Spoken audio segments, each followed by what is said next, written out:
Hello viewers, BD boy एक YouTube channel पे आप सबको वेलकम। तो कैसे हैं आप लोग, कमेंट पे लिखे। और आप सबकी दुआ पे मैं भी ठीक ठाक हूँ। तो चलिए न्यू रिएक्शन वीडियो लेके आज हम रिएक्ट देने वाले हैं एक सजेस्ट वीडियो पे। एक ब्रो बहुत सजेस्ट किया है 1971 वायर खान सर का जो वीडियो है, उस वीडियो पे रिएक्शन देने के लिए बहुत रिक्वेस्ट किया है। उनका जो नेम और कमेंट है आप लोग स्क्रीन पे देखेंगे, स्क्रीन पे शो करेगा। उन्होंने बहुत बार मेरे को रिक्वेस्ट किया था, तो वीडियो बहुत बड़ा था इसलिए मेरे को टाइम नहीं मिल रहा था। तो आज टाइम हो गया, तो देखते हैं कैसा है और क्या क्या इंफॉर्मेशन है इस वीडियो पे। तो आप लोगों को साथ बैठ के देखेंगे, तो आप लोग लगे रहे हमारे साथ इन तक। ओरिजिनल जो वीडियो लिंक है और डिस्क्रिप्शन बॉक्स में दे देंगे, आप जाके खान सर का जो यूट्यूब चैनल है आप लोग उनका चैनल को सब्सक्राइब कीजिए, उनका बहुत सारा प्यार दे दे।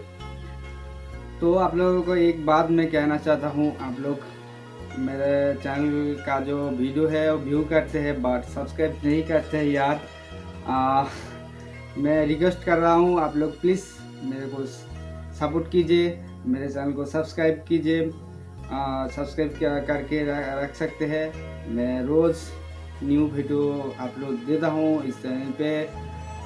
तो क्या बात, काउंटडाउन करते हैं, देखते हैं वीडियो, इसकी बात बोलेंगे वीडियो के बारे में। तो 3, 2, 1 एंड गो।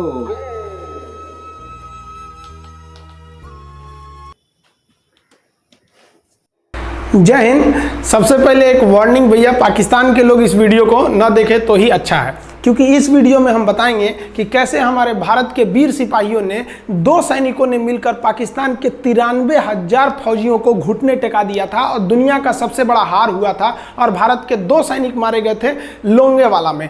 हम इस वीडियो में बताएंगे कैसे PNS गाजी को डुबा दिया गया। ये भी बताएंगे कि चाइना पाकिस्तान का इतना बड़ा दोस्त बनता है, लेकिन 1971 में क्यों नहीं बचा पाया, ना चाइना बचा पाया और ना ही अमेरिका बचा पाया। इस वीडियो में हम A to Z बातें करेंगे। अगर आप इस वीडियो को कंप्लीट देख लेते हैं तो कोई भी पाकिस्तानी की हैसियत नहीं होगी कि आपसे आंखें मिला सके, इसलिए इस वीडियो को देखते रहिएगा। यदि आप राष्ट्रवादी, अगर आप भारतीय हैं तो ही इस वीडियो को देखें। पाकिस्तानी और बाहर के चाइनीज वगैरह लोग इस वीडियो को न देखें, ये उनके लिए एक तरह का वार्निंग है, क्योंकि इसमें हम भारतीय सेना के हर उस वीर गाथा को बताएंगे जो एक हर भारतीय सुनना चाहता है। A to Z उस बातों को बताएंगे। पाकिस्तानी इस वीडियो को क्यों ना देखें, तो भैया आप देख लीजिए यहाँ क्यों ना देखें, क्योंकि हम आज चर्चा करने वाले हैं इसकी। और इसका नक्शा किससे मैच करता है आप देख रहे हैं। If you don't believe then go on Google. भाई किससे मैच करता है तो आप तो समझ में आ गया, भाई बुरा नहीं मानिएगा आप लोग।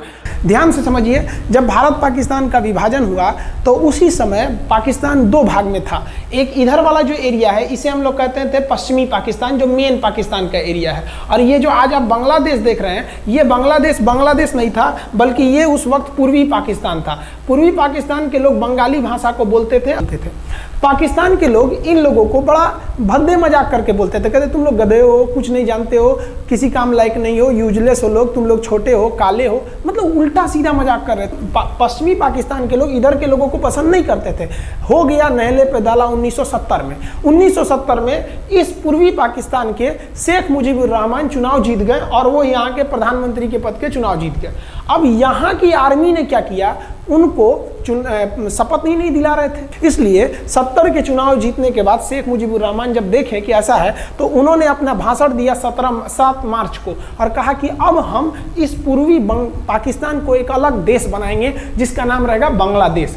इस भाषण के वजह से आर्मी ने, पाकिस्तान की आर्मी ने 25 मार्च 1971 को गिरफ्तार करके अब पश्चिमी पाकिस्तान में अरेस्ट करके बंदी बनाकर रख दिया और यहाँ पर जुल्म करना चालू कर दिया। कहाँ पर भाई, तो पूर्वी बंगाल में, पूर्वी पाकिस्तान में, पूर्वी बंगाल में नहीं, पूर्वी पाकिस्तान में इन्होंने जुल्म करना चालू कर दिया। शेख मुजीबुर रहमान के गिरफ्तारी के विरोध में यहाँ मुक्ति वाहिनी नाम कर एक विद्रोही गुट तैयार हो गया था।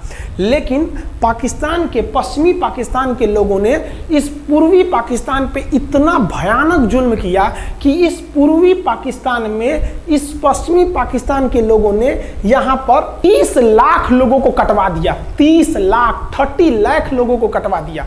4 लाख महिलाओं का बलात्कार कर दिया।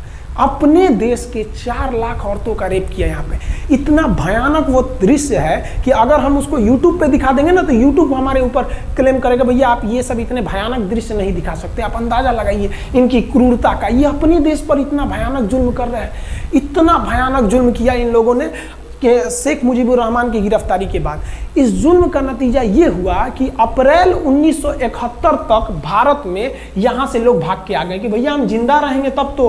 और यहाँ 10 लाख लोग भारत में आ गए शरण लेने के भैया हमको बचाइए। तो इंदिरा गांधी जानती थी कि जब तक यहाँ शांति नहीं होगा तब तक ये लोग वापस नहीं जा सकते थे। और शांति का एक ही था कि यहाँ पे घुस के इनको मारा जाए ताकि ये पश्चिमी पाकिस्तान वाले लोग यहाँ पर सुधर सके। तो इंदिरा गांधी ने इसके लिए बात की जनरल फील्ड मार्शल मानेकशॉ से। उन्होंने सेना प्रमुख मानेकशॉ से कहा, सैम मानेकशॉ से, कि आप अभी युद्ध कीजिए, हम आदेश देते हैं आप अभी युद्ध कीजिए बांग्लादेश पे, हम अपने पड़ोसियों को इस तरह मरते नहीं छोड़ेंगे, आप इस पे हमला कीजिए। उस समय ये पूर्वी पाकिस्तान था। मानेकशॉ ने कहा कि ना हम हमला नहीं करेंगे। कही अरे क्यों?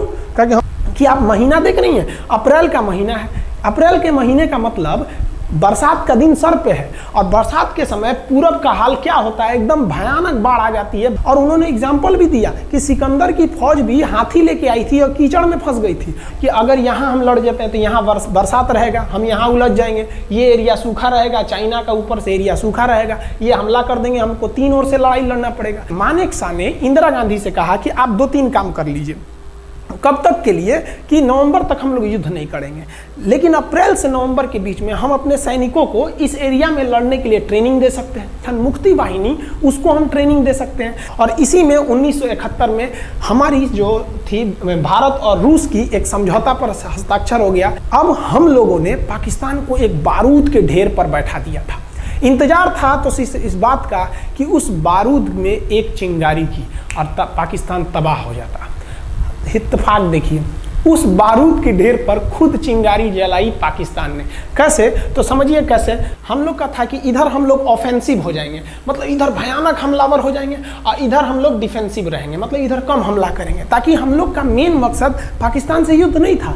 हमारा मेन मकसद था हमारे अपने बांग्लादेशी भाइयों पर जो जुल्म हो रहा था, जो उनकी बहनों को रेप हो रहा था, इतना भयानक किया था वहाँ पर पाकिस्तानियों ने कि बाप के सामने बेटी का रेप करते थे और उसके बाद बाप को मार के कहते थे तू भी रेप कर। इतना मतलब मानवता पूरी खत्म कर दिया गया वहाँ पर। तो भारत ने कहा कि इधर हम डिफेंसिव रहेंगे। पाकिस्तान को ये खबर लग गई कि भारत न इधर कमज़ोर है। अरे भैया, इधर हम कमज़ोर थोड़ी हैं, इधर कम सैनिक रखे हैं और इधर हम भयानक रखे हैं, तो इसका मतलब ये थोड़ी है कि हम कमज़ोर हो जाएंगे। भैया कहा जाता है ना कि सोनार के घर का कचड़ा भी बनिया के बादाम से महंगा बिकता है। देखिए, हम लोग ठंडी का इंतजार ही कर रहे थे कि पाकिस्तान ने गलती कर दिया। उसने 3 दिसंबर को अचानक हमला कर दिया श्रीनगर पे, पठानकोट पर, चंडीगढ़ पर, यहाँ पर आगरा हवाई अड्डे पर तबातोड़ हमला कर दिया। एयरफोर्स का इतना भयानक हमला पाकिस्तान का भारत पर हुआ कि भारत देखते रह गया। धड़ धड़ पाकिस्तान की जहाजें एंट्री मार गई सब भारत में, उसकी एयरफोर्स एंट्री कर दी। इतना भयानक हमला था, इतना भयानक कि भारत का एक भी सैनिक नहीं मरा। समझ रहे ना कितना भयानक हमला था। अरे भाई, आप यहाँ पर घुस जाएंगे हमारे देश में तो क्या हो जाएगा भैया? मूस मोटइयन लोढ़ा होइयन, हाथी घोड़ा थोड़े होइयन। भारत तो इसी का इंतजार कर रहा था। देहात में कहावत कहा जाता है कि रोए के रानी तले अखिए खुदा गई। भैया हम प्लाने कर रहे थे कि हमला करने के लिए कि आप हमारे पे हमला करिए दीजिए। अब विश्व का भी दबाव नहीं आएगा हमारे ऊपर कि भैया हमला तो आपने किया है, अब हम लोग छोड़ेंगे नहीं। भारत एकदम दृढ़ निश्चय कर लिया। इसी बीच पाकिस्तान को एक खतरनाक खबर लग गई। क्या थी खबर भाई? तो देखिए, पाकिस्तान को खबर लगी कि भारत की ज़्यादातर फौज इस पूर्वी पाकिस्तान की ओर डिप्लॉयड है और यहाँ राजस्थान के जैसलमेर जिला में एक जगह है लोंगेवाला। उस लोंगेवाला में केवल और केवल 120 फौजी हैं। और अगर पाकिस्तान ने सोचा कि 120 फौजियों को हम रातों रात मार देते हैं तो उस समय एयरफोर्स रात में लड़ाई नहीं कर सकती थी, इसलिए इन्होंने लोंगेवाला में एंट्री मार दी। पूरी भयानक टैंक लेकर, फौज लेकर, इन्फेंट्री लेकर, और उसको वो लोग लोंगेवाला में घुसने के लिए चल दिए और लोंगेवाला में भारत के पास केवल 120 सिपाही थे, केवल 120, और उन पर वो हजारों की संख्या में टूट पड़े। लेकिन घबराना नहीं चाहिए, क्योंकि चींटियां तादाद में कितनी भी क्यों ना हो जाए, गन्ना घसीट के नहीं ले जा सकती हैं। लोंगेवाला में जो ड्यूटी थी उस समय कुलदीप सिंह चांदपुरी जी का, कुलदीप सिंह चांदपुरी सरदार हैं, आप देखे होंगे बॉर्डर मूवी में इनका रोल सनी देओल ने किया है। अब ये कुलदीप सिंह, ये भैया पंजाबी सिख, अब ये लोग 1.25 लाख से नीचे कुछ सोचते ही नहीं है। चिड़िया नू में बाज लड़ावा, गिदड़ नू में शेर बनावा, और 1.25 लाख नू एक लड़ावा, तब गोविंद सिंह नाम रखावा। खबर आया कि आपसे जो लड़ने आ रहे हैं ना पाकिस्तान की ओर से, वो ब्रिगेडियर तारिक मीर आ रहा है। उसके पास टैंक है, 2800 फौज है, बहुत ही तेज रफ्तार से आ रहा है। आपके पास केवल 120 जवान है कुलदीप सिंह, आप पीछे हट जाइए, आप पीछे हट जाइए, क्योंकि आपको हम ना, आप बहादुर हैं इसमें नो डाउट, लेकिन आप कैसे लड़िएगा उतनी भयानक फौज के पास यहाँ। उन्होंने कहा खालसा सिख नहीं हट सकते, हम दिखा देंगे कि हम 120 भी उन पर क्या पड़ेंगे, भारी पड़ेंगे। इनके पास ना ही टैंक को उड़ाने के लिए कोई संसाधन थे, टैंक को मारने के लिए एक जीप पर लगा हुआ छोटा सा तोप था, और इनके पास 3 ठो माइंस लगे थे। माइंस समझते हैं आप लोग, टैंक जो होता है ना बम, उसको उड़ाने के लिए माइंस लगाए जाते हैं। तो देखिए ध्यान से, ये है माइंस, ये माइंस होते हैं, इस पर अगर टैंक चढ़ता है ना तो टैंक ब्लास्ट कर जाता है। तब इन्होंने दिमाग लगाया, इन्होंने क्या किया, जो खाली रेगिस्तान था ना उसमें ना आगे की ओर 3 ठो ओरिजिनल माइंस को लगा दिया, और जो खाना खाने वाला टिफिन होता है ना 4 खंदे वाला, इसे, उस टिफिन को इन लोगों ने रातों रात ना बिछा दिया। ऐसे लाइन से देखिए, लाइन से पाकिस्तान की टैंक आई तो शुरुआत में तो भैया ओरिजिनल माइंस था, धड़ाम से लगा, पाकिस्तान की टैंक उड़ गई। पाकिस्तान का एक टैंक उड़ा, फिर दूसरा उड़ा, तीसरा उड़ा, पाकिस्तानी एकदम डर गए सब। ब्रिगेडियर तारिक मीर कहें कि भैया यहाँ तो माइंस लगा के रखा है इन लोगों ने, एक काम करो इंजीनियरों को बुलाओ, पूरा माइंस निकालो। अब ब्रिगेडियर जो हमारे मेजर कुलदीप सिंह थे, ये जानते थे कि बाबू अगर हम तुमको रात भर रोक दिए ना तो सुबह हमारी एयरफोर्स आएगी, तुमको जिंदा नहीं छोड़ेगी। इसलिए इन्होंने पूरा टिफिन बिछाया था। इन पाकिस्तानियों ने 6 घंटे लगा दिए उनको निकालने में। इंजीनियर आते थे तो डर के मारे टिफिन निकालते थे, अरे बाप रे बाप, और टिफिन में तो ईंटा पत्थर भर देते थे और डर के ले जाते, अरे भागो भागो भागो, माइंस है माइंस है। इसको लगाते लगाते इन लोगों ने पूरी रात बिता दी। 3 बज गया, 3 बजे इनको पूरा सन्नाटा दिखा कि भैया ये तो टिफिन है, ये रेगिस्तान में ये तो टिफिन है। अब उन्होंने कहा कि आदेश दिया कि हमला करो। तो कुलदीप सिंह जो थे चांदपुरी, उन्होंने बालू के बीच में ऐसे गड्ढे बना रखे थे और अपने फौजियों को ना 2 किलोमीटर एरिया में बिछा दिया था, एक उधर एक इधर एक इधर। तो चारों ओर से फायरिंग होती थी। पाकिस्तानियों को लगी ना कि भैया हमको गलत इंफॉर्मेशन मिल गया है, 120 गो मिल के ऐसे थोड़े मारेगा सब। सोच रहा उधर से गोली इधर से गोली, धड़ाधड़ बम गोला दारू सब चल रहा है यहाँ पर, इतना भयानक कहीं कोई 120 आदमी मिल के ऐसे मारता है? नहीं भाई, इतना भयानक सुनसान एरिया में कहाँ से कौन मार रहा है, एकदम तबाही मचा दिया। कुलदीप सिंह चांदपुरी ने क्या तबाही मचाया था आप देखना चाहते हैं तो देखिए उन लोगों ने क्या तबाही मचाया था। ये है पाकिस्तान का टैंक, ये धज्जी उड़ गया था टैंक का, थुथुर तूर दिया इसका यहाँ पे। ये देखिए टैंक का, पाकिस्तानी देख रहे हैं कि भैया सब चक्का उक्का फेंका गया। बताइए ये चांदपुरी साहब कैसा करना चाहिए? ये कोई वीडियो गेम खेल रहे हैं, मार के धज्जी उड़ा दिया। अरे पाकिस्तान बच्चा है, अपने बच्चा है, बिगड़ गया, आराम से मारिए। ऐसे एकदम धज्जी उड़ा दिए हैं बेचारा सबको। पाकिस्तान के टैंक को धज्जी उड़ा के उस पर भारतीय सैनिक खड़ा होकर फोटो खिंचवा रहा था। फोटो खींचे, फोटो खींच। उस समय सेल्फी नहीं था ना, तो आगे से फोटो खींचना, फोटो खींचे। यहाँ पे आने वाली पीढ़ियों को ये प्रेरणा देगी। बताइए इतना सुंदर गाड़ी लेके आया था पाकिस्तान मारने के लिए, हाँ बेचारा ऐसे मारा जाता है? हाँ अरे ब्रिगेड मेजर साहब आप भी, बच्चा है, बच्चा को थोड़ा आराम से मारिए। देखिए इसका थोबड़ा बिगाड़ दिया गाड़ी का। ओहो, ऐसे नहीं मारना चाहिए, लेकिन क्या कीजिएगा, बच्चा बिगड़ जाता है तो धोना ही पड़ता है। ये हाल कर दिया रात भर में। सोचिए रात में इतना बुरा मारा, दिन में दिखता तो पूछ डाल रहा पूरा। एकदम भयानक तबाही मचा दिया मेजर कुलदीप सिंह चांदपुरी ने। इनके आगे कौन खड़े थे? ब्रिगेडियर पाकिस्तान के ब्रिगेडियर साहब। ब्रिगेडियर साहब को कहने लगी भैया ये तो बहुत बुरा मार रहा है सब। तब तक हो गया सुबह। और सुबह के वक्त हमारे जो हंटर जहाज थे, उस समय जो जहाजें थी वो हंटर जहाज थी। ये हंटर जहाजें रात में नहीं उड़ सकती थी, लेकिन दिन में उड़ सकती थी। रात भर तक कुलदीप सिंह चांदपुरी ने ऐसा कूचा पाकिस्तानियों को, इतना कूच दिया कि भोर हुआ तो बाकी का कसर पूरा कर दिया हमारे हंटर विमानों ने। ये हंटर विमान जब आए सब, तो इतना भयानक तबाही मचाए सब पाकिस्तान के जहाजों का कि आप हुलिया देखेंगे ना पाकिस्तान के टैंक का, ऐसे पड़ गया। ये सब टैंक पूरा तबाह हो गया है, सब पूरी तरह ध्वस्त हो गया इतनी भयानक युद्ध में। 3 तारीख को पाकिस्तान ने हमले की शुरुआत की और ये 4 तारीख का शकल देखिए पाकिस्तान का। इतना भयानक धज्जी उड़ा दिया पाकिस्तान का जिसका कोई हद नहीं। पाकिस्तानियों को दुम दबा के भागना पड़ा। ब्रिगेडियर साहब भागे, कहें कि भाग भैया न तो ये सब जान ले लेगा सब। हम लोगों ने पाकिस्तान के टैंकों को अपने यहाँ रख लिया है म्यूजियम में। आज भी जाके देखिएगा ना तो इन टैंकों को डर के मारे पाकिस्तानी छोड़ के भाग गए कि भागो भाई यहाँ पर। ये 120 जवानों का जलवा था। और पाकिस्तानी कहते हैं कि हिंदुस्तान के लोग क्या लड़ेंगे। अरे भैया हम चीन पे वीडियो बनाए थे, आप पे नहीं बनाए थे, जो आप लोग हम लोग को बोल रहे थे कि पाकिस्तान हिंदुस्तानियों की औकात नहीं। देखिए अभी हम आपको औकात दिखाते हैं आपकी। ये आपका टैंक है, आके ले जाइए, हिम्मत है तो लेके जाके ये दिखाइए यहाँ पर। हाल तो ये हो गया था ना कि हम लोगों ने जो पाकिस्तानियों की जान ली थी ना, डर के मारे वो लाश उठाने नहीं आए थे, लाश को गिद्ध खा गए थे सब। हम लोग बोल रहे थे कि भैया हम गोली नहीं चलाएंगे, लाश लेके चल जाओ। फिर हम नहीं जाएंगे, तुम लोग रेगिस्तान को कब्रिस्तान बना दिए हो। रेगिस्तान को कब्रिस्तान हम लोग हमला करने आए थे, शुरुआत तो तुमने किया था यहाँ पे।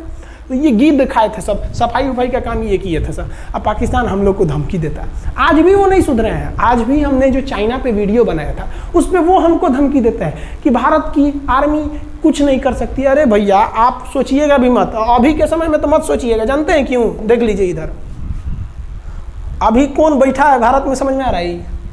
आप लोग तो पहले पाकिस्तान वाले लोग इस बात पर रिसर्च कीजिए कि इनमें ज़्यादा खतरनाक कौन है आपके लिए। हमको तो यही ज़्यादा खतरनाक लगते हैं भाई, समझ में आया आप लोग को?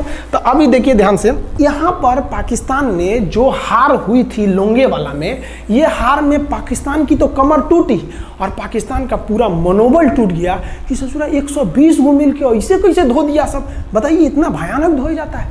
तो ये शुरुआत तो इन्होंने किया 3 तारीख को, 4 तारीख को हमने धो दिया। अब बचा नेवी। नेवी कही कि भैया आर्मी को मौका दिए, एयरफोर्स को मौका दिए। रात में आर्मी धोई, सुबह में एयरफोर्स धोई, हम नहीं धोएंगे क्या? हम भी धोएंगे। नेवी कब पहुंची? 5 दिसंबर 1971 को कराची पहुंच गई। और कराची में जब पहुंची ना तो कराची को तबाह कर दिया। इतना भयानक बम्बार्डमेंट किया कराची पर कि कई दिन तक कराची बंदरगाह पर आग लगा था। और कराची बंदरगाह को तो उन्होंने ऐसा धज्जी उड़ाया जिसे लग रहा था सिंधु सभ्यता बना दिया उनको। तो पाकिस्तान की, पश्चिमी पाकिस्तान का कमर टूट गया। पाकिस्तान वालों ने कहा कि ससुरा सब बोल रहा था कि हम इधर डिफेंसिव है, यानी ज़्यादा हमला नहीं करेंगे, ज़्यादा हमला इधर करेंगे। ससुरा इधर कैसे मार रहा होगा सब, अभी इधर भी बताते हैं कैसे मारा सब। ये कराची पहुंच गया। आप देखेंगे क्या हाल किया था सब कराची पे। कराची में जब मारा गया था ना इन पाकिस्तानियों को, तो ये पाकिस्तानी भाग गए थे सब ग्वादर में। ये ग्वादर भाग गए। अभी इनसे ग्वादर भी जाने वाला है, पूरा राज्य चला जाएगा इनसे, बलूचिस्तान। छुप के गए थे लोग ग्वादर बंदरगाह पे। अगर हम झूठ बोल रहे हो तो आप खुद पता कीजिएगा अपने यहाँ के इतिहास में भाई। हिंदुस्तान ये ग्वादर बंदरगाह पे छुप गए थे सब। आप देखिए कराची का क्या हाल हुआ था उस समय। हमारे एयर नेवी ने क्या हाल किया था। पाकिस्तान का जितना जहाज बस मिल जाए कि भैया ये जहाज किसका है, तो भैया जब पता चले कि भैया ये जहाज पाकिस्तान का, ये हाल हो जा रहा था जहाज का। यहाँ देख लीजिए इनका पूरा ध्वस्त का। भैया ऐसे मारा जाता है? हाँ, अरे भाई बच्चा को बच्चा की तरह मारना चाहिए। इंडिया की नेवी ने भी हद कर दिया। बताइए इस तरह मारा जाता है? हाँ, यहाँ देख लीजिए पूरा का पूरा धज्जी उड़ा दिया इन लोगों को। अरे भाई बच्चा है, बिगड़ गया है तो थोड़ा सा आराम से ना मारिएगा। कि देख रहे हैं इस तरह से मारा पूरा पाकिस्तान के। कराची बंदरगाह उड़ गया। तो पाकिस्तान का तो इधर से तो पूरा का पूरा धज्जी उड़ा दिया। अभी शुरुआत हुई युद्ध के, केवल 2 दिन हुए हैं। आप दिल थाम के रखिए, अभी युद्ध लंबा चलने वाला है। 3 दिसंबर को स्टार्ट किए, 4 दिसंबर को हम लोग लोंगेवाला धो दिए, अब 5 दिसंबर को कराची। अब पाकिस्तान ने ना भारतीयों को तबाह करने के लिए, भारत का सबसे खतरनाक जहाज था INS विक्रांत। INS विक्रांत को बर्बाद करने के लिए ना इसने यहाँ से भेज दिया INS PNS गाजी को। गाजी एक पनडुब्बी थी, उसको आदेश दिया गया कि जाके मार के आओ। किसको? विक्रांत को। क्योंकि अगर विक्रांत जहाज डूब जाता तो वाकई उस समय हमको युद्ध जीतने में बहुत दिक्कत आ जाती। तो ये गाजी कैसे डूबा, इसको हम लोग एगो खराब जहाज से मार दिए। तो अब इधर समझते हैं कि जब उधर इतना भयानक धोए तो इधर कितना बुरा धोए होंगे, इसको बारे में हम लोग समझते हैं। भारतीय सेना अब पूरब की ओर क्या क्या काम की, इसको ध्यान से समझिए। ये मुक्ति वाहिनी जो थी बांग्लादेश की, वो अंदर ही पाकिस्तानी फौजियों को मार रही थी गली कुची में दौड़ा दौड़ा के, क्योंकि इन पाकिस्तानी फौजियों ने वहां पर रेप किया, मर्डर किया, और इनका साथ दे रही थी इधर से हमारी इंडियन आर्मी और ऊपर से हमारा एयरफोर्स। ये तबाह कर दिए थे, इनको भागने के लिए भी जगह नहीं था। और इसी में इनका सबसे बड़ा सरदर्द बन गया था इंडियन नेवी, क्योंकि इनको जो मदद थी, देखिए ये पूर्वी पाकिस्तान है, इनको मदद जब भी मिलेगी तो इधर से ही मिलेगा। अब बताइए, यहाँ से तो कोई जाएगा नहीं, बेवकूफ़ भी नहीं होगा जो इधर से मदद करने जाएगा, रास्ते में ही एयरफोर्स मार के गिरा देती थी, ट्रक वगैरह जाएगा नहीं, तो नेवी से ये इन लोग मदद देते थे। भैया यहाँ पे जो इनके फौजी लड़ रहे थे उनको खाना पीना भी खत्म हो गया था। अब इनको बर्बाद कर दिया भारत। आईएनएस विक्रांत, आईएनएस विक्रांत उस समय का बहुत बड़ा जहाज था इस साउथ एशिया के देशों का, और यहाँ से उस इतना बड़ा जहाज था कि उसके ऊपर से लड़ाकू जहाजें उड़ती थी। वो एयरफोर्स यहाँ से भी बम मारता था, मिसाइलें मारता था, ऊपर से लड़ाकू जहाजें और हेलीकॉप्टर छोड़ देता था, जो ताकि मुक्ति वाहिनी को कोई दिक्कत ना है। मुक्ति वाहिनी मारती थी और आर्मी पूरी तरह से उसने यहाँ से हमारा विक्रांत ने चटगांव बंदरगाह को तबाह कर दिया। अब बांग्लादेश का देखिएगा वर्तमान में, उस समय तो पूर्वी पाकिस्तान था, ये चटगांव उस समय पाकिस्तानी आर्मी नेवी का एक बहुत बड़ा केंद्र था। इधर हम लोग ने उड़ा दिया कराची, इधर उड़ा दिया हम लोग ने चटगांव। अब मुक्ति वाहिनी को कोई खास दिक्कत नहीं आ रहा था। अब पाकिस्तान ने कहा कि हर हाल में इस विक्रांत को बर्बाद करो। देखिए ये विक्रांत है, विक्रांत जहाज जो था, इस पे से इसके ऊपर देखिए आपको लड़ाकू जहाजें दिखेंगी। पीएनएस गाजी को क्या आदेश दिया गया था भाई, कि तुमको जाना है और इस विक्रांत को बंगाल की खाड़ी में जाने के बाद इसी में डुबा देना है। अब पाकिस्तान वालों का इतना दिन तो अच्छा था नहीं, भारतीय खुफिया एजेंसी को पता चल गया कि पाकिस्तान की पनडुब्बी वो समुद्र के अंदर अंदर चलती है, उसको साइलेंट किलर कहा जाता है। पाकिस्तान की पनडुब्बी चल दी है पश्चिमी पाकिस्तान से बंगाल की खाड़ी की ओर, ये अरब सागर से बंगाल की खाड़ी की ओर चल दिया। अब विक्रांत को बचाना हर हाल में जरूरी था, इसलिए हम लोग विक्रांत को छुपा दिए, मतलब थोड़ा सेफ्टी दे के रखने लगे। और इस पीएनएस गाजी जो था, पीएनएस गाजी को देखेंगे, पीएनएस का मतलब था पाकिस्तानी नेवल शिप, पीएनएस गाजी, ये मारने आ गया किसको, विक्रांत को। इस पीएनएस गाजी को अगर कोई मार के डुबा सकता था तो वो था आईएनएस राजपूत। लेकिन ये जो आईएनएस राजपूत आप इमेज में देख रहे हैं, ये उस समय समस्या क्या था इस आईएनएस राजपूत के साथ, क्योंकि इसके इंजन में कुछ खराबी आ गई थी और ये बिगड़ गया था, और बिगड़ के इसको विशाखापट्टनम पे बनाया जा रहा था, रिपेयर किया जा रहा था, इंजन ही गड़बड़ हो गया था। तो भारतीयों का यहीं पे दिमाग काम आया। भारतीयों ने सोचा क्यों ना हम पीएनएस गाजी को खुद बुला के लाएं, कहाँ पर, विशाखापट्टनम पे। तो लोगों ने कहा कि भैया ये आएगा विशाखापट्टनम में, कि आओ आईएनएस राजपूत हमको मार दो। तो कहा कि नहीं, देखिए कैसे आएगा।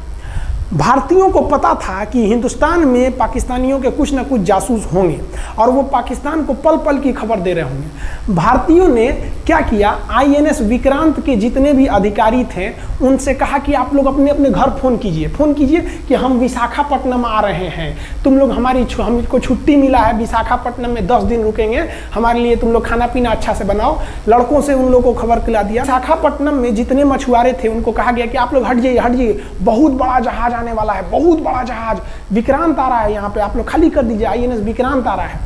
यहाँ पर क्या किया गया, ऑर्डर दिया गया, बहुत सारे फल, सब्जी, अंडा, ब्रेड, कि भैया ये इतने बड़े जहाज के लिए जा रहा है, 6 महीने का खाना चाहिए। ये खबर आग की तरह फैल गई पाकिस्तानियों को। अब पाकिस्तान में खबर लग गई कि भैया आईएनएस विक्रांत यहाँ नहीं है, आईएनएस विक्रांत विशाखापट्टनम पे है। अरे बकलोलवा, विशाखापट्टनम पर पीएनएस गाजी की मौत यमराज इंतजार कर रहा था, आईएनएस राजपूत। ये गधा जो था पीएनएस गाजी, ये मुड़ गया किधर की ओर, विशाखापट्टनम की ओर। और विशाखापट्टनम पर चुपचाप शांति से खड़ा हुआ जहाज आईएनएस राजपूत इंतजार कर रहा था, तो पानी के अंदर अंदर आओ। ये अभी बाहर निकला हुआ है, पानी के अंदर रहती है। और आईएनएस राजपूत देखा कि ये आ रहे हैं, वो आईएनएस राजपूत को मारता कि इससे पहले ही आईएनएस राजपूत मार के तबाह कर दिया पीएनएस गाजी को। पीएनएस गाजी पर को डूबने के बाद पाकिस्तान को बहुत बड़ा सदमा लग गया। पाकिस्तान को यह एहसास हो गया कि अब हम कभी नहीं जीत सकते हैं, क्योंकि ये PNS गाजी अमेरिका से खरीदा हुआ एक बहुत ही शक्तिशाली पनडुब्बी थी जिसे कोई डुबा नहीं सकता था, और हम लोगों ने उसको इस जहाज से डुबाया जो जहाज खराब हो चुका था, जिसका इंजन खराब था। भारतीय सेना का मोराल पूरे 7वें आसमान पर था और पाकिस्तानी दिन पर दिन बर्बाद हो रहे थे। अब पाकिस्तानियों को लगा अब क्या करेंगे, तो पाकिस्तानियों ने अमेरिका में फ़ोन किया, भैया आप कुछ कीजिए। तो अमेरिका ने ना UNO में मुद्दा उठा दिया, यूनाइटेड नेशन ऑर्गेनाइजेशन, इसकी जो सिक्योरिटी काउंसिल है, सुरक्षा परिषद, इसमें कह दिया पूर्वी पाकिस्तान पर जुल्म कर रहा है, मार रहा है। तो रसिया उस समय हमारा साथ दिया, कहा कि तू देर जानता है जुल्म कर रहा है, भारत जो कर रहा है सही कर रहा है, हम इस प्रस्ताव के खिलाफ में वीटो करते हैं। वीटो अगर कोई देश, 5 देश को वीटो है, इस पर अलग चर्चा करेंगे, अगर किसी ने वीटो कर दिया तो वो प्रस्ताव रद्द हो जाता है। तो पाकिस्तान की एक और उम्मीद यहाँ पर अपना दम तोड़ दी। अब पाकिस्तान कहा अमेरिका से कि भैया आप ही हमको बचा लीजिए। तो अमेरिका ना पाकिस्तान की ओर से भारत पर हमला करने के लिए अपना सबसे खतरनाक जहाज भेज दिया, 7वां बेड़ा। देखेंगे 7वां बेड़ा को, अगर इतना भयानक था 7वां बेड़ा, ये अमेरिका का साथ अकेले चलता ही नहीं था, इतनी पूरी फौज के साथ, नेवी के साथ चलता था। ये किस लिए आया था? विक्रांत को डुबाने के लिए, और इसका साइज विक्रांत से डबल था, इसके आगे विक्रांत नहीं टिक पाता। अब इंदिरा गांधी भी टेंशन में रह गई। ले, तब उस समय इंदिरा गांधी को याद आया कि भैया हमारा एक और तो हम समझौता करके आए हैं, अगर अमेरिका पाकिस्तान का साथ दे सकता है तो रूस से हम भी तो समझौता करके आए हैं। तो भारत ने रूस को कहा कि भैया अमेरिका इतना भयानक 7वां बेड़ा भेज दिया, आप हमारी मदद कीजिए। तो रूस ने कहा टेंशन क्या लेते हो, देखो हम बोलते हैं। रूस ने परमाणु पनडुब्बी भेज दी और रूस ने अपना 40वां बेड़ा भेज दिया। आप देखेंगे ये रूस का 40वां बेड़ा है, ये अपने भारी भरकम जहाज़ों के पूरे ग्रुप के साथ चल दिया, कहा कि चल भैया देखते हैं तुमको कौन मारेगा, भारत को। और अमेरिका को सीधा कह दिया कि भैया विक्रांत पर अगर आपने हमला किया तो ये हमला हम रूस पर हमला मान लेंगे। यहाँ पर खड़ा था भारत का विक्रांत और उसकी सपोर्ट में खड़ा था रूस का 40वां बेड़ा। और रूस ने यमन से अपनी एयरफोर्स को भी कह दिया था कि भैया तुम भारत की देखभाल करना। तो भारत की सुरक्षा के लिए इतने लोग, और अमेरिका अपना 7वां बेड़ा लेके यहाँ मुंह देख रहा था, और ब्रिटेन ने भी अपने ईगल नाम के बेड़ा को भी भेज दिया था। तो ये 2 लोग हमारे खिलाफ आ गए थे लड़ने के लिए कि अब बताइए, हम लोग बांग्लादेश की भलाई सोच रहे थे, और अमेरिका का 7वां बेड़ा और रूस का ब्रिटेन का ईगल हम लोग के खिलाफ था, और हमारा अपना विक्रांत और रूस की एयरफोर्स और उसकी 40वां बेड़ा हमारे साथ थी। ये पूरी तरह से बाउंड्री बना दिया था 40वां बेड़ा। 40वां बेड़ा का कहना था कि भैया हमारे जहाज पर ऑटोमेटिक मिसाइल लगी है, तुम अगर इधर आओगे तो हम मार देंगे तुमको ऐसे ही। रूस ने अपनी सारी पनडुब्बियों को ऊपर उठा दिया, समुद्र के ऊपर, ताकि सैटेलाइट से और दूसरी निगरानी से देखा जा सके, और यही हुआ भी। वो लोग रूस के इतने खतरनाक जहाज़ों के ग्रुप को देखकर घबरा गए, इतना घबरा गए कि ब्रिटेन ने कहा था we are too late. Britain का ईगल बेड़ा अमेरिका के 7वां बेड़ा से कह रहा है गिरे उधर मत जो, बहुत देर हो गया है, वो पहले पहुंच गया है रूस, अब मारेगा वहीं तबाह हो जाओगे यहाँ पे। तो 7वां बेड़ा ने धमकी दिया कि हमारे जहाज में परमाणु बम लदे हुए हैं। तो 40वां बेड़ा ने रिप्लाई किया था कि हम भी जब चले थे ना तो परमाणु बम लादे के चले थे, और गिनती जब कर रहे थे तो हम भी गिनती किए थे, 250 हमारे पास भी परमाणु बम था, लेकिन इतना ज़्यादा था कि सोचे कि कौन गिनेगा, बाद में गिनेंगे, आ जाओ देखते हैं किसके पास कितना है।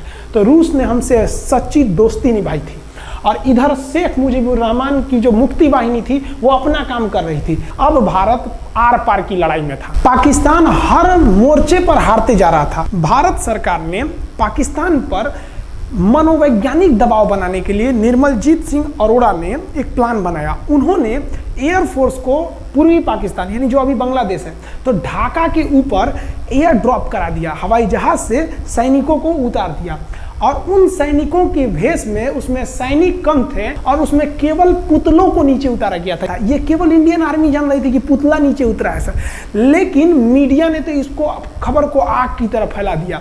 और इसमें हम धन्यवाद देना चाहेंगे हाथ जोड़कर BBC न्यूज का। और BBC ने ये छाप दिया कि इंडियन एयरफोर्स ने ढाका पर 5000 एयर ड्रॉप करा दिया फौजियों को। अब ये गली गली खोज खोज के पाकिस्तानी फौजियों को मारेंगे कि तुम क्यों मार रहे हो हमारे बांग्लादेशी भाइयों को। और बांग्लादेश की मुक्ति वाहिनी वैसे ही उनके पीछे पड़ी हुई थी पाकिस्तानियों के। अब पाकिस्तानियों का पूरा मनोबल टूट गया, पाकिस्तानी गली गली छुप गए सब। सोचिए ये पुतला से डर जा रहे थे सब, रियलिटी में ये फौजी नहीं थे, ये पुतला गिराया गया था एयर ड्रॉप करके। अब वो लोग डर के मारे भाग गए यहाँ पर। अब एयरफोर्स ने देखा कि उसकी ये छोटे से वैज्ञानिक दबाव का इतना खतरनाक असर पड़ा है। एयरफोर्स ने कहा कि अब एक काम करते हैं, अब आर पार को अब ठोक डालते हैं पाकिस्तान को, अब जो होगा सो देखा जाएगा। एयरफोर्स ने बांग्लादेश के जो गवर्नर थे उनके घर पे हमला कर दिया। अब वो घर में नहीं थे, वो तो बच गए।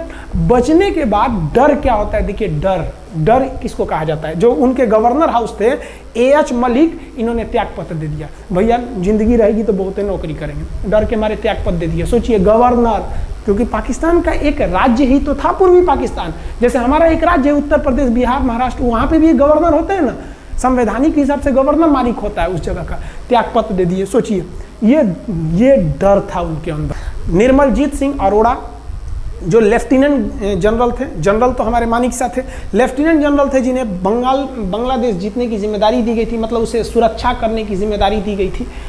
वो पाकिस्तान के लेफ्टिनेंट जनरल नियाजी से बात किए और उन्हें कहे कि हम आपको आधा घंटा का टाइम देते हैं और आप इस आधा घंटा में विचार कीजिए आप सरेंडर करते हैं कि नहीं। अगर आप सरेंडर कर देंगे तो हम आपको गारंटी देते हैं कि आपके सैनिकों को जिंदा रखा जाएगा, और अगर आप हमारी बात को नहीं मानेंगे, देखिए गवर्नर साहब के घर है, कोई ठीक नहीं है, आपके घर पे भी यही हो जाएगा। क्योंकि अगर आप हमारे सामने सरेंडर नहीं करिएगा तो याद रखिए हम अपने हमले को 10 गुना और तेज कर देंगे। और हार तो आप चारों ओर से गए हैं। भारत चाहता था कि जल्दी से जल्दी इस युद्ध को खत्म किया जाए, क्योंकि अब ये अंतर्राष्ट्रीय मैटर हो चुका था। अब अमेरिका अपना नाक पे ले लिया था कि भैया हमारा जहाज मार के गिरा दिया। PNS गाजी उसी की पनडुब्बी थी, वो तो पाकिस्तान को दिया।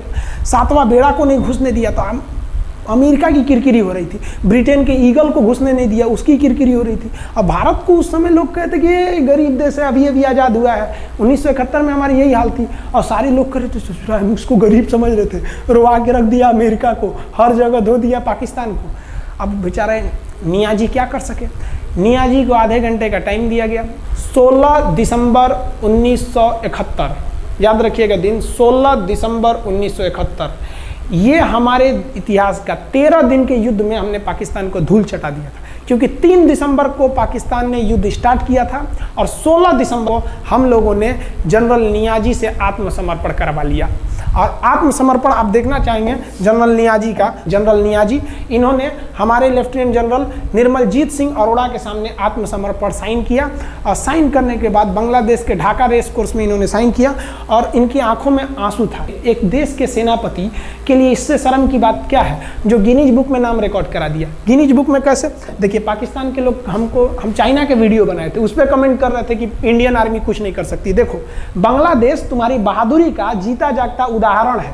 तुम्हारे यहाँ का 93,000 फौज, सोचिए 93,000 सैनिक पूरी दुनिया में आज तक आत्मसमर्पण नहीं किया। ये 93,000 लोगों ने आत्मसमर्पण कर दिया। देख लीजिए, ये अपना बंदूक फेंक दिए, अपने स्टार नोच के उतार दिया कि भैया हम लीजिए आत्मसमर्पण कर रहे हैं, बेल्ट उतार के दे दिया, अब चलिए जहाँ ले जा रहे हैं, जितना लाठी मारना है हमारी, आत्मसमर्पण। ये वही पाकिस्तान है, याद रखिए। आप याद कीजिए, हमारे 120 सैनिकों ने आपको धूल चटा दिया था लोंगेवाला में। केवल 2 सैनिक मरे थे लोंगेवाला में, और पूरी की पूरी आपको भगा दिया था 4 दिसंबर को ही।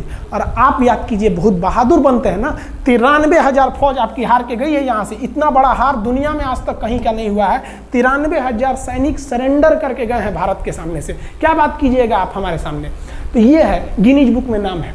ये तो है भैया पाकिस्तान की आर्मी, एक तरह से गिनीज बुक में नाम है ना जी। भले हारने से नाम है तो क्या हुआ, पाकिस्तान के लिए इससे खुशी की बात क्या हो सकती है कि भैया गिनीज बुक के नाम है। अब इन लोगों को जेल में बंद कर दिया गया, बाद में हम लोगों ने इन्हें छोड़ भी दिया था। और इस सरेंडर के बाद बांग्लादेश की जो मुक्ति वाहिनी थी उसके चेहरे पर ये मुस्कान थी कि बांग्लादेश अब स्वतंत्र हो गया।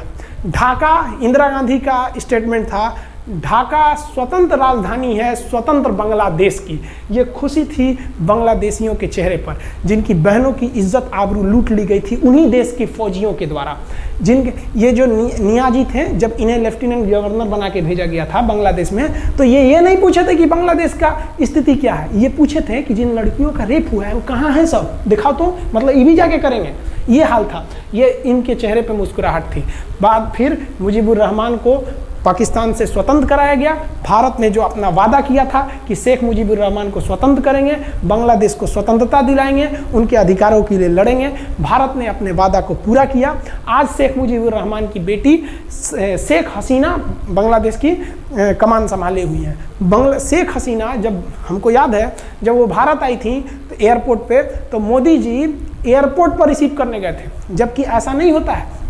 शायद ही बांग्लादेश की प्रधानमंत्री को पूरी दुनिया में कोई बड़े देश का राष्ट्रपति रिसीव करने जाए, प्रधानमंत्री रिसीव करने जाए। तो भारत अपने पड़ोसियों का इतना ख्याल रखता है, चाहे वो नेपाल हो, भूटान हो, सबके साथ। अभी हाल फिलहाल में नेपाल के लोग थोड़ा गुस्सा हैं लिम्पियाधुरा काला पानी को लेके, लेकिन ऐसा नहीं है कि हमारा नेपाल के साथ कोई खराब रिश्ता है। हमारा नेपाल के साथ रोटी और बेटी का रिश्ता है। बांग्लादेशियों के साथ हमारा बहुत ही अच्छा संबंध रहा है। आज हमारे बांग्लादेश के साथ बहुत ही मधुर संबंध है। और बांग्लादेश को जो पाकिस्तान के लोग कहते थे ये किसी काम लायक नहीं है, ये वाले भाई लोग पाकिस्तान से आगे निकल गए। आज इनका मलमल का कपड़ा, जूट और पाम ऑयल पूरी दुनिया में फेमस है। जहाज़ों की मरम्मत में, मतलब जहाज के रिपेयरिंग में बहुत आगे निकले हैं बांग्लादेश के लोग। आई होप आप समझ गए होंगे। इस युद्ध के बाद अगर भारत चाहता तो भारत पाकिस्तान के पश्चिमी भाग को भी कब्जा कर लेता, क्योंकि यहाँ तो हम लोग हराए ही थे। उनके 93,000 फौज तो हम लोग जिंदा पकड़ लिए थे। हम उन्हीं को कह देते बंदूक लगा के कि कश्मीर खाली करो, हमारा यहाँ से वापस जाओ।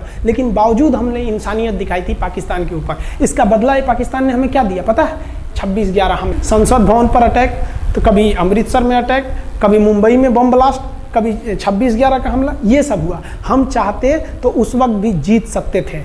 ये पाकिस्तान वाले आप जो कहते हैं कि हम बहुत बहादुर हैं, भारतीय सेना हमारा क्या कर सकती है, तो भारतीय सेना की रहमो करम पर आप लोग जिंदा थे, वरना 1972 में ये जो सेना थी ना, 71 में, आप लोग को कहीं का नहीं छोड़ती। आप हिंदुस्तान के व्यूवर्स आप लोगों से भी कहते हैं कि एक लाइक तो बनता है इस सैनिकों के लिए, हमारे लिए नहीं, हमारे इस चैनल के लिए। कभी नहीं कहेंगे कि Khan GS research centre channel को आप सब्सक्राइब करिए, लाइक करिए, हम ये कभी नहीं कहते हैं। लेकिन हम ये जरूर कहते हैं कि आज एक लाइक बनता है हमारे इन वीर सिपाहियों के लिए जो आज भी सेना के लिए डटे हुए हैं। और ये पाकिस्तान इस पर कमेंट करते हैं। हम आप भारतीयों से कहते हैं, आप हिंदुस्तानी हैं तो इस वीडियो को जितना से ज़्यादा शेयर करना है आप शेयर कीजिए, ताकि आपके बच्चों तक को ये पता चल सके कि हमारे सैनिक कितने बहादुरी हैं, कितने बहादुरी से लड़े थे हमारे सैनिक, कितने बहादुर हैं। और इस वीडियो को आप इतना शेयर कीजिए कि पाकिस्तान तक पहुंचे और वहाँ का बच्चा इस वीडियो को देखे, ताकि उनके अंदर भारतीय सेना का जो डर है वो बैठे। ये डर जरूरी है उनके अंदर, ये डर उनकी हड्डियों तक जाना चाहिए। और हाँ, कोई भी देश के हो, हर देश को अपने सैनिकों के लिए सम्मान करना चाहिए। हम ये कोई मनगढ़ंत कहानी नहीं बताएं, हम अपने सैनिकों की वीर गाथा बताएं जो A to Z अक्षरशः सही चीजें हैं। समझ में आया? आप इस वीडियो को देख रहे हैं तो मेरे साथ बोलिए आप लोग, भारत माता की जय। पाकिस्तान के युद्ध का जो हम सीरीज बना रहे हैं, आज 71 का युद्ध बढ़ाएं। हम आपको कल 1948 का युद्ध बता देंगे, 65 की लड़ाई में वीर अब्दुल हमीद ने जो बहादुरी दिखाई, फिर आपको 84 का सियाचिन, 99 का करगिल और 62 की चाइना युद्ध के बारे में भी बता देंगे। याद रखिएगा, चाइनीज और पाकिस्तानी इस वीडियो को डिसलाइक जरूर करेंगे, आप उन पर भारी पड़िएगा। ये वीडियो आप संभाल के रखिएगा, अपनी पीढ़ियों को दिखाइएगा कि हमारी सेना कितनी बहादुर थी। एक सैल्यूट हम अपने वीर जवानों के लिए। जय हिंद। हम बहुत ही सौभाग्यशाली हैं जो ऊपर वाले ने हमें हिंदुस्तानी बनाया। I proud to be Indian. जय हिंद। क्या कहूँ यार, खान साहब ने इतने अच्छे तरह से समझाया। बहुत इन्फॉर्मेशन था इस वीडियो पे और सब इन्फॉर्मेशन 100% ट्रू था, कोई फॉल्स यहाँ पे नहीं था। बहुत अच्छे तरह से समझाया। मैं बहुत कुछ नया सुना हूँ, नया जान चुका हूँ। मैं इतना जान नहीं सका था, आज जान चुका हूँ। उसका खान सर का जो वीडियो है उस तरह उसका ही ये मैं जान चुका हूँ। उन्होंने इतना अच्छा तरह से समझाया और जो कुछ बोला है 100% ट्रू बोला है, यहाँ पे कोई फॉल्स नहीं है। क्या बोलूँ यार, 1970 वार के बारे में तो हमारा बांग्लादेश में क्या क्या हुआ था, इंडिया क्या हमको हेल्प किया था, सब कुछ मैं जाना है, पहले ही जान चुका था। आज न्यू जान चुका हूँ उस साइड पर जो वार है था, यहाँ पे जो अमेरिका और रशिया के साथ में भी वार है था, होने के दौर में आ गया था। क्या बोलूँ, बहुत कुछ जान चुका हूँ, बहुत कुछ जान चुका हूँ। जिन्होंने मेरे को इस वीडियो का सजेस्ट किया है, आपको तो बहुत बहुत थैंक्स है यार। बहुत अच्छा वीडियो था, बहुत कुछ जान चुका हूँ यार। इतने अच्छे तरह से खान सर ने समझाया, सर की तरह ही समझाया, क्या बोलूँ यार। वीडियो बहुत बड़ा था, इसलिए इतना और भी बड़ा नहीं करना चाहता हूँ। वीडियो यहाँ पे ख़त्म करना चाहता हूँ। আর আপনারা যারা কলকাতা থেকে বাঙালি ভাইরা আছেন, আমাকে অনেক ভালোবাসেন, আপনারা আমার ভিডিও দেখেন, কমেন্ট করেন, তো আপনাদেরকে আমার অনেক অনেক ভালোবাসা। আজকের ভিডিও অনেক আমার ভালো লেগেছে, খান স্যার অনেক ভালোভাবে বুঝিয়েছে। तो क्या बात, आज का वीडियो यहाँ पे ख़त्म कर रहा है, नेक्स्ट न्यू वीडियो लेके फिर आ जाएंगे। तब तक हमारा साथ ही रहे, हमारा चैनल को सब्सक्राइब करके रखे। तो क्या बात, अब जा रहा है, नेक्स्ट न्यू वीडियो लेके फिर आ जाएंगे, तब तक आप लोग भला रहे, बाय बाय।